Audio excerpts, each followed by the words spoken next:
कैसे तू रहबू लोरावा से नहना के कजरा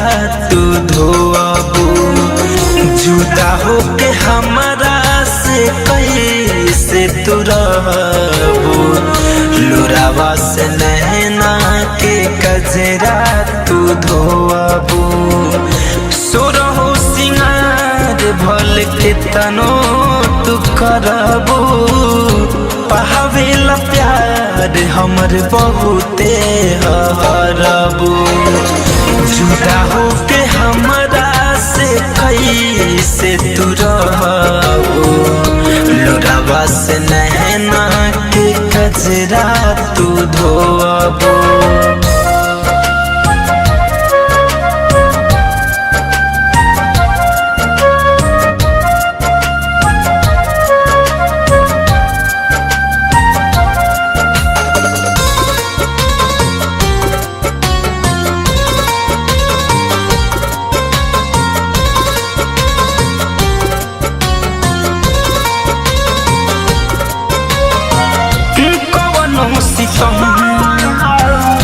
कवनो जखम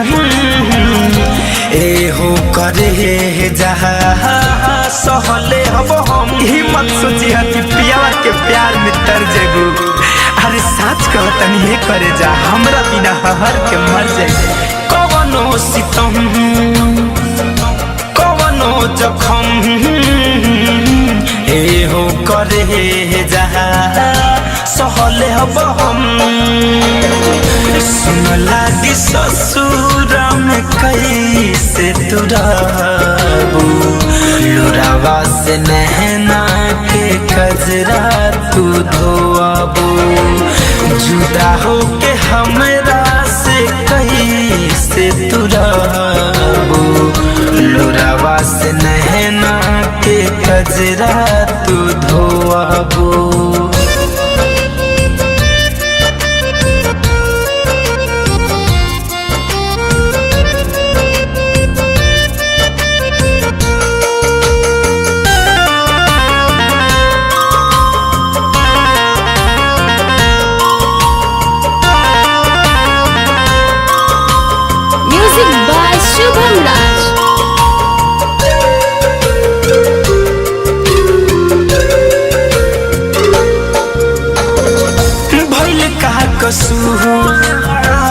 कह के मजबूर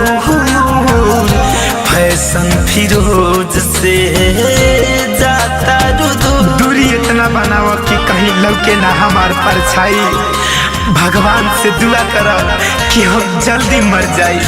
भइल का कसूर कह के मजबूर मुकुंद फिरोज से जाता धड़कन धनंजय बिना तू तरसबू